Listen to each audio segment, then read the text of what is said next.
My name is Marlene Jean Withers, and I turned 68 last February. I live alone now in a crooked little house near the Louisiana border, the kind of house you forget exists until it shows up on a tax form or a flood warning. It leans a bit to the left, like it's tired of standing straight. Kind of like me. There are 3 framed photos on my mantel, one of each of my children when they were small. Micah, my firstborn, grinning with 2 missing teeth and a bowl cut I gave him myself. Lena, the middle one, quiet-eyed, holding her favorite doll like it was a secret. And baby Aaron, all cheeks and curls, the only one who ever slept through the night. Only one of those 3 still calls me. Only one still says, "I love you, Mama," at the end of a phone call. The other 2? Gone. Not dead, not lost, just gone. And they didn't leave with slamming doors or angry words. No screaming matches, no late-night confrontations. They left quietly, like air slipping from a room. One day the calls stopped, the visits stopped, the birthdays passed with silence, and the worst part? I didn't even know what I'd done wrong, or at least I told myself I didn't, because pretending I didn't see it coming, that was easier than admitting I might have earned it. But I'm getting ahead of myself. To understand why I sit here talking to photographs and boiled coffee, you need to know what came before. Before the silence. Before the weight in my chest became heavier than the house itself. You need to know who I was when I thought I was doing everything right. I married Thomas Withers when I was just 20. He was tall, charming, in the way men are when they're still deciding who they want to be. He had a dimple in his left cheek and a laugh that made you feel like you were in on something. My mama said he was trouble the first time he shook her hand. I should have listened. But back then, I was starved for gentleness. My own daddy left before I learned to write my name, and every man after him taught me the same lesson. Love meant waiting, apologizing, and not asking too many questions. Thomas was different at first. He brought me daisies he picked off the roadside, wrote songs for me in a torn-up notebook, promised me a life better than the one I'd crawled out of. And for a little while, I believed him. Micah came along 2 years after the wedding, then Lena, then Aaron. By then, Thomas was working construction when he felt like it and drinking when he didn't. We moved 5 times in 7 years, trailer parks, rented houses, once a friend's garage with no heat. I learned to stretch rice and beans across 3 nights, learned to stitch torn shoes with fishing line, learned that strength for women like me wasn't about lifting. It was about holding everything together when it was already broken. Thomas was gone more than he was home. And when he was home, well, sometimes I wished he wasn't. He never hit me, not once. That's what I used to tell myself. As if bruises were the only kind of damage a man could do. But he could break a soul with a sentence. He had a way of making you feel like the floor was shifting under you, like maybe you were the problem after all. Maybe if you kept the kids quieter, I'd come home more, he'd say. Or, I work my ass off and come home to this. This was usually a sink full of dishes, a crying baby, and a woman who hadn't sat down all day. But I swallowed it, because what else was I supposed to do? I had 3 mouths to feed and no college degree. My mama cleaned houses for rich women who barely knew her name, and she always said, "A man don't have to be perfect, baby, just present." Thomas wasn't perfect, and he sure wasn't present, but he was mine, and I was too proud and too scared to admit that I'd built my life on a lie. So I carried on. I scrubbed bathrooms while the kids were in school, took in laundry for neighbors who thought I was doing God's work, cooked with whatever the food bank gave us that week.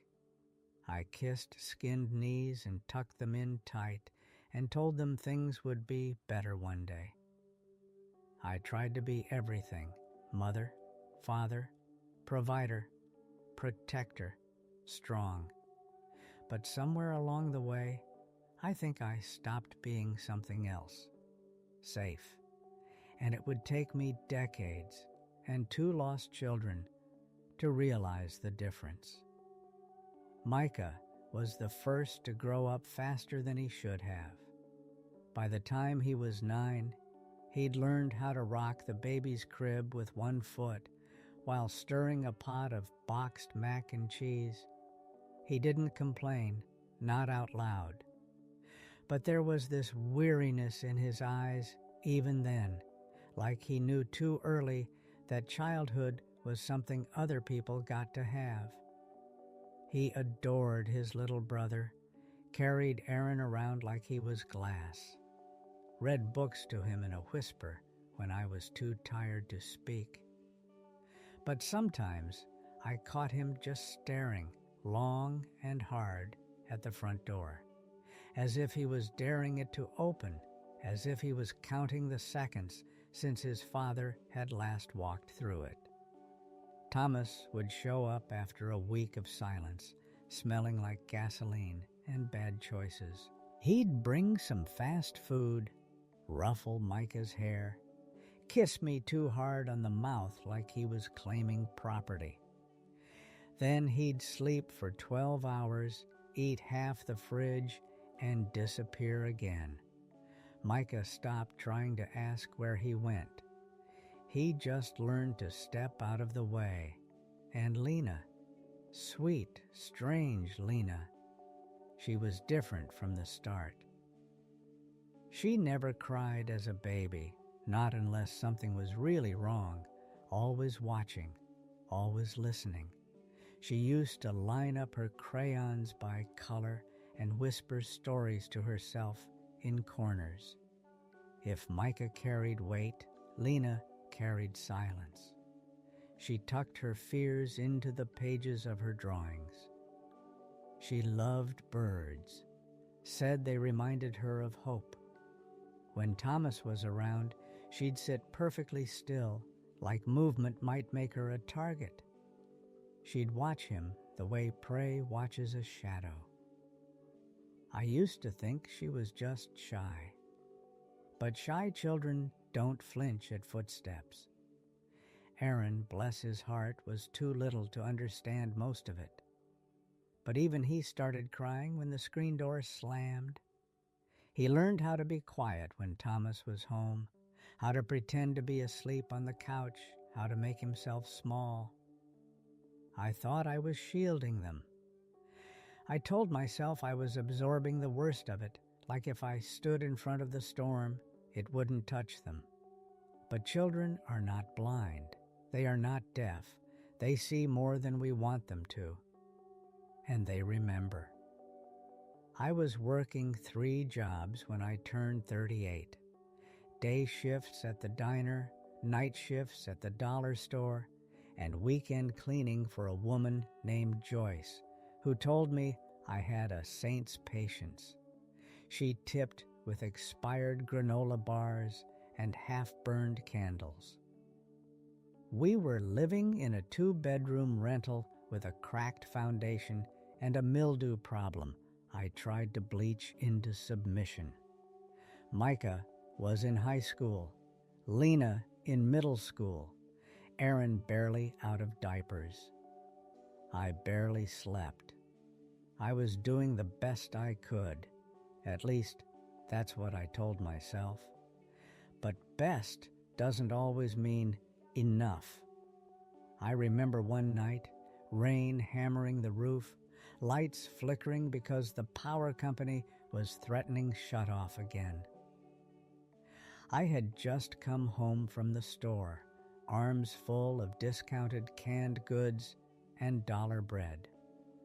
Micah was sitting at the kitchen table, staring at his math homework, jaw clenched like he was biting down on the whole world. He looked up at me and said, "Mama, why do we keep pretending he's ever coming back?" And I froze. Because how do you answer that when the truth feels like betrayal and the lie feels like mercy? I sat down, took his hand, and said the only thing I could. "I don't know, baby." That was the first time he cried in front of me since he was little. Not a tantrum, not frustration, just grief. And Lena, from the hallway, whispered, "It's okay, Micah. Birds don't come back when they find sky." I didn't understand what she meant at the time, but I do now. She was already dreaming of a way out, already imagining freedom as flight. The year Micah turned 16 was the same year I realized I couldn't keep all the plates spinning anymore. The car died. Again, the landlord raised the rent. Again, Thomas hadn't been seen in 8 months. I filed for child support even though I knew he'd never pay. I spent 3 hours at the courthouse trying to explain why I couldn't afford an attorney. The clerk barely looked at me, just slid a paper across the counter and said, "Sign here if you want to waste your time." Micah started working after school, busboy at the barbecue place across town. He told me it was temporary, just to help with groceries, but I could see the way he stiffened when I offered to do his laundry, like the weight of the house was already sewn into his shoulders. He was becoming a man far too early. And I was becoming a ghost in my own body. I went to work, came home, collapsed. I missed school plays. I missed report cards. I missed things I didn't even know I was missing. Until one day, Lena came home with a bruise on her arm, just above the elbow, round and dark. She said it was from gym class, dodgeball. But Lena didn't play dodgeball. She never had. I'd signed the waiver myself that said she could sit out. When I asked again, her eyes dropped to the floor, and she mumbled something about a locker slamming. But my stomach twisted in that way only mothers understand, the kind of knowing that doesn't come with evidence, only dread. I wanted to press, to demand answers, but instead I said, "Okay, baby, just be careful." And that moment haunts me more than anything else, because I didn't ask again. I didn't dig deeper. I didn't look. Not because I didn't care, but because I was terrified of what I might find if I did. You see, when life keeps throwing fire at you, eventually you stop checking for smoke. You just assume everything will burn. And that was the lie I clung to, that if I just kept going, everything would fix itself. But silence doesn't fix things. It ferments them, It wasn't long after that when I started hearing Lena cry at night, quiet, muffled sobs through the wall. I would lay there in my bed staring at the ceiling, paralyzed. I'd think, go to her, just get up, just go. But I didn't. I told myself she needed space, that maybe it was hormones, that she'd talk when she was ready. God, how many times did I say that to myself? She'll talk when she's ready. What I didn't realize, what I refused to realize, was that she had talked 100 times. In the way she winced when someone touched her shoulder, in the way she stopped drawing, in the way she never let herself laugh out loud anymore. Children don't always speak in words, but they're always speaking, and I, in all my so-called strength, wasn't listening. Micah graduated early, worked double shifts, said he was saving up for a real place, somewhere he could breathe. I hugged him when he left, told him how proud I was, how grateful. He hugged me back, but he never said, "I'll come visit." I didn't realize then it was goodbye, not just for now, but for good. After Micah left, the house felt quieter, not peaceful, not calm, just emptier, like someone had taken all the air with them. I kept thinking I'd hear from him, a call, a letter, something. He was always the responsible one, the steady one. I figured he'd check in, make sure we were okay. But weeks passed, then months, and I told myself he was just busy. New job, new apartment, new life. I told myself a lot of things. Aaron was 9 by then, still sweet, still eager to help, but growing more cautious, especially around Lena. He adored her, followed her like a shadow, but she'd started to pull away from all of us. She spent hours alone in her room, curtains drawn, notebooks hidden under the bed. One day I found a paper she'd forgotten on the kitchen table, a sketch, one of the few she'd let out into the light. It was a girl sitting on the edge of a cliff, her face turned away, legs dangling over a crumbling ledge. The sky above her was black. There were no stars. I stared at it for a long time. Then I tucked it into the drawer beneath the junk mail and coupons, like putting it out of sight could also put it out of mind. Because what else was I supposed to do? Ask her if she was thinking about hurting herself? Ask her if someone was hurting her? What if the answer was yes? What if it was me? What if my absence, my silence, was a kind of violence I didn't want to admit? Lena's 16th birthday came that spring. I scraped together enough to buy her a silver necklace from the pawn shop. I baked a boxed cake and frosted it with what little powdered sugar we had. She smiled, said thank you, gave me a hug that felt more like habit than affection. That night, I found her window open. She was gone. No note, no message, just a gap in the curtain and her bed made with military precision. I called the police, filed a report, sat on the couch all night, clutching her sketchbook like it might whisper answers. She was found 3 days later, 2 towns over, staying with a girl she'd met online. Someone who listened, she said. someone who made her feel safe. When the officer brought her home, she wouldn't look at me, wouldn't say a word. Later, I sat on the edge of her bed and asked, "Why did you run?" Her voice was flat, distant. I needed to leave before I disappeared completely. And I said the worst thing I could have said.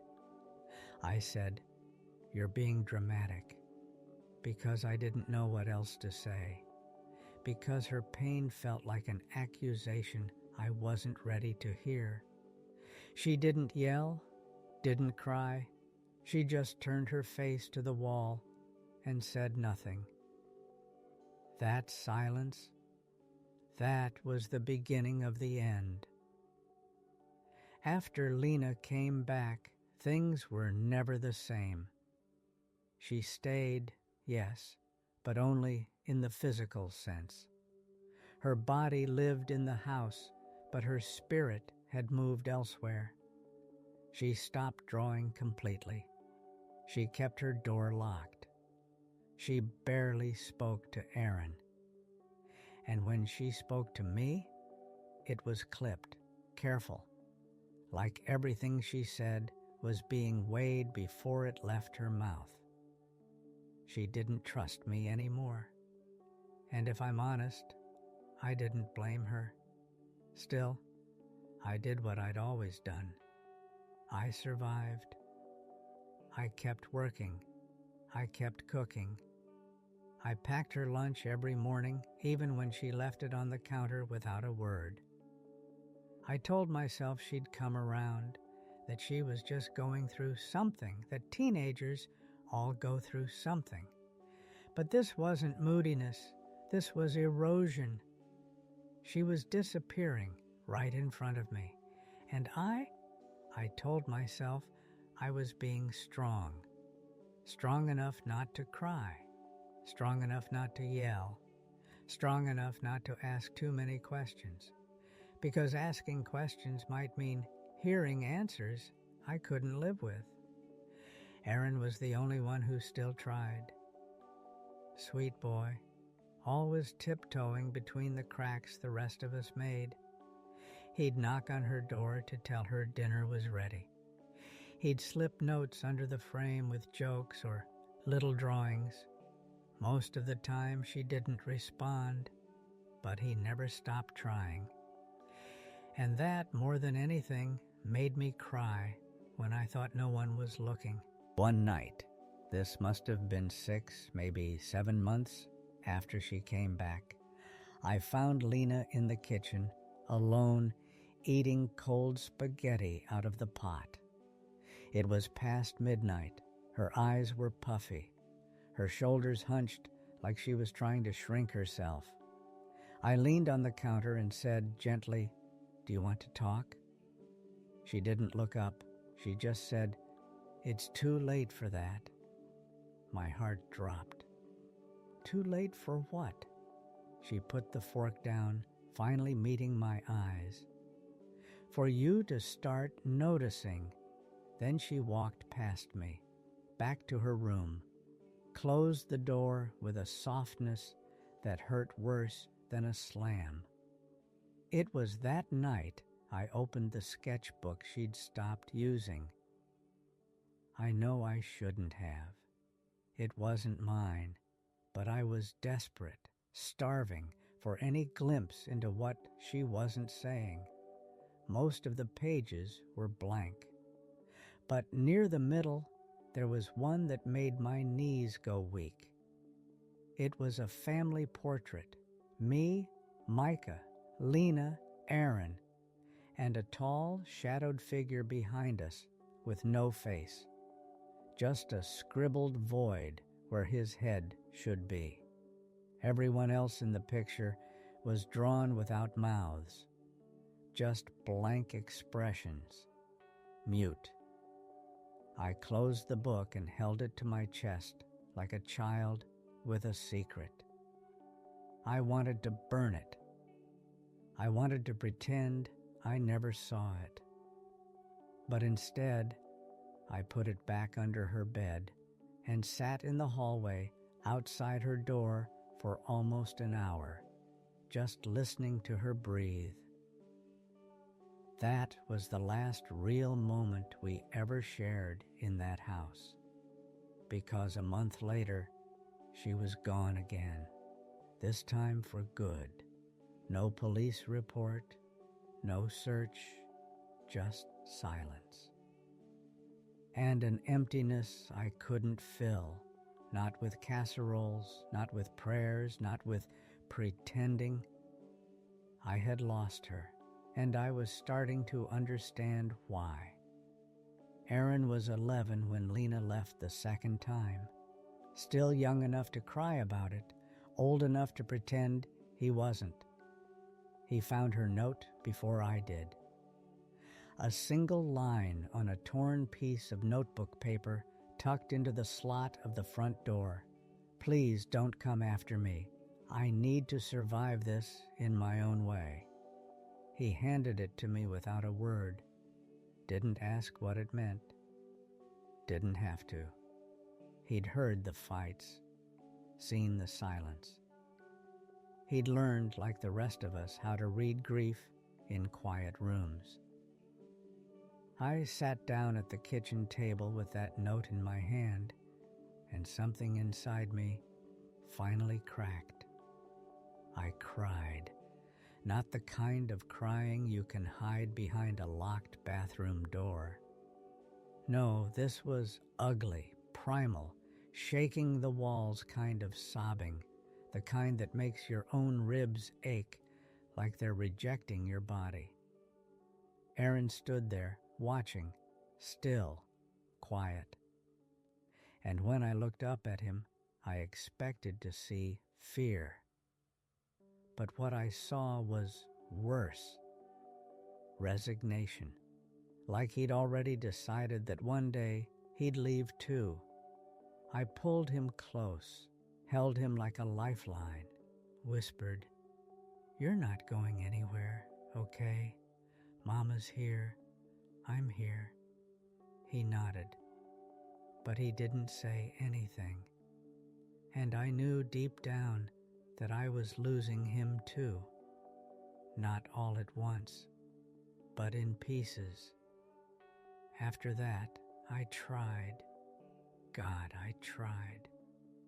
I quit one of my jobs, started attending his school events, cooked real dinners again, set the table, asked questions, told him I loved him every chance I got. And he smiled. He laughed again. But it was different now, softer, like he was only giving me pieces of himself, careful not to give too much away. At night, I'd lie in bed wondering, was I too late? Could you repair something if you never learned how to build it in the first place? Lena didn't come back that year or the next. I sent letters to every address I could dig up through whispers and rumors. None came back. None were answered. Micah never wrote either, not once. But then, one evening, almost 3 years after he left, I saw him, just like that. I was at the grocery store, counting quarters for a gallon of milk and a loaf of bread, when I looked up, and there he was, standing 2 aisles over, in a clean shirt, holding a basket, talking to a woman I didn't recognize. She was pregnant. His hand was on the small of her back, and he was smiling like he belonged to a different world now. Our eyes met, and he froze. I raised my hand halfway, a soft wave. He turned, quickly, walked the other way, didn't say a word, didn't even pretend. That moment, that broke something in me that still hasn't fully healed. I left the cart, walked out of the store, sat in the car until the sun went down and the windshield fogged over from my breathing. He hadn't spoken to me in years, and even when we were face to face, he still didn't. Later that night, I found Aaron on the couch watching cartoons with a blanket pulled up to his chin. I sat beside him. He didn't ask where I'd been, but I told him anyway. I saw your brother today. His eyes didn't leave the screen. Oh, he said. That's all you've got? I tried to laugh, tried to make it light. No questions? He shrugged. I figured if he wanted to see us, he would. That's when I realized my children didn't leave because they didn't love me. They left because they did, and because staying had started to hurt too much. After that night, I stopped waiting for Micah to call. I stopped checking the mailbox for letters from Lena, stopped refreshing email accounts I barely knew how to use, stopped holding my breath every time the phone rang. You'd think that would feel like giving up, but it didn't. It felt like mourning, not a death exactly, but the end of something I had poured my whole self into, a version of motherhood that had been built on sacrifice, silence, and survival, and not nearly enough truth. I began talking to a counselor at the free clinic, a young woman named Darlene who wore denim skirts and had kind eyes. I told her everything, not all at once, but piece by piece, like unloading bricks from a house I didn't realize was crushing me. I told her about Thomas, about the way he came and went like a ghost with fists full of shame, about the way he spoke with venom even when he was sober, about how I defended him, first to the kids, then to myself. I told her about the night Lena locked herself in the bathroom, and I pretended not to hear the sobs through the fan, about the look in Micah's eyes when he said, "Mama, we're not okay." And I told her the truth I had never said out loud, not to anyone. I thought being strong meant enduring, but I think what I was really doing was hiding. She nodded, wrote something down, then she asked, "And what did that cost you?" I didn't answer, not then, because I knew the answer was everything. The house was too quiet after that, not the kind of quiet you rest in, the kind that echoes. I started sleeping on the couch more. Couldn't bear to be in that bedroom where so many nights I'd prayed for peace but accepted silence instead.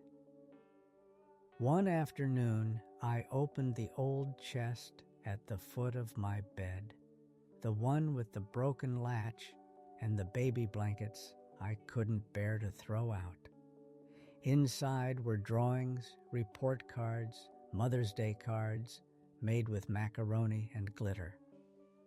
At the bottom was a folder I didn't remember packing away. Inside, Lena's final sketchbook. I flipped it open, expecting more of what I'd seen before. Dark skies, faceless people, sharp lines, and cold color. But the last page was different. It was a drawing of 3 birds, one flying, one perched on a wire, and one sitting alone in an open cage. The door was wide open. Below it, in tiny, shaky handwriting, she'd written, "You didn't lock the door, but you never showed me how to leave." I must have sat there for hours, not crying, not thinking, just unraveling. Because that one sentence held more truth than anything I had told myself in decades. I never hit my children. I never screamed or cursed or left. But I also never made it safe for them to feel, to speak, to fly. The next day, I called Aaron's school to schedule a meeting with his counselor. I didn't know what I was going to say, just that I had to say something. When we sat down in that office, I looked at my youngest boy, the only one still within reach, and I said, "If you're scared of anything, or sad, or confused, or angry, I want to hear it, even if it hurts, even if it's about me." He looked surprised at first. Then he said, "Why now?" And I answered, "Because I've spent too much of my life being the kind of strong that leaves people lonely." And for the first time in years, he leaned into me, not like a child, not like someone looking for safety, but like someone offering it. It's been 9 years since Lena left for good. 6 since I saw Micah in that grocery store, and he turned away. Aaron's a man now, 20, taller than all of us, quiet like his sister used to be, but warmer somehow, like he never forgot how to carry gentleness through a storm. He lives just 20 minutes from here, comes by on Sundays, fixes things I pretend I could have handled myself, brings groceries without making a big show of it, hugs me without flinching, and he talks about his job at the auto shop, about the girl he's seeing, about memories I didn't know he kept.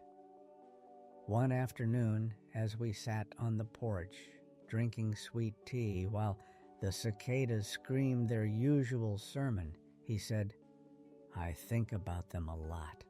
Micah and Lena." I nodded, not trusting my voice. He looked out across the field, like he could see them in the tall grass. "I used to think I wasn't enough to keep this family together," he said. "But now I realize it was never my job to fix what broke before I even understood it." He wasn't angry when he said it, just honest. And I felt something loosen in my chest, something old, something sharp. Later that night, I sat at the kitchen table with a pen in my hand and 2 envelopes in front of me. One addressed to Lena, one to Micah. I hadn't written them in years, not because I didn't care, but because I thought my silence was a kindness that maybe they didn't want to hear from me, that reaching out would reopen wounds they'd stitched up without me. But healing doesn't mean erasing, and I wasn't trying to drag them back. I just wanted them to know that I finally saw the map they had walked without me. The pain, the choices, the survival. I kept the letters simple. I didn't list my regrets like a grocery receipt. I didn't beg. I just told the truth, that I had confused endurance with love, silence with peace, control with care, that I had believed I was being strong when all I was doing was hiding from the truth I didn't want to face, that I had failed them, not by leaving, but by staying, in denial, in fear, in a home that asked them to swallow their voices just so I could feel like I hadn't lost everything. And I ended both letters the same way. If you ever want to talk about anything, my door is open. No expectations, no apologies required. I just want to know you're safe, and I want you to know I love you, even if it took me too long to show it the right way. I don't know if they ever read them. I don't know if they ever will, but I sent them. Because sometimes healing doesn't come in reunions or forgiveness or pretty endings.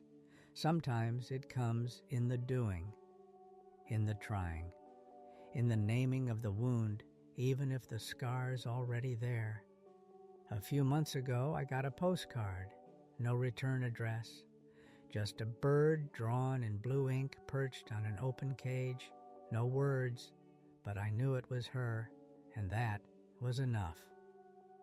I keep it on the fridge now, right next to a photo of Aaron, greasy from work and grinning with the same smile he had at 4 years old.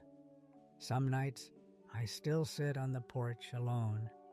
I still think about Micah's face in that grocery store, still wonder where Lena lays her head.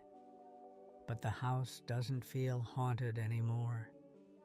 It feels honest, not healed, not whole, but real. And for the first time in my life, I've stopped calling myself a strong mother. I'm trying to become a present one instead. And maybe, just maybe, that's enough.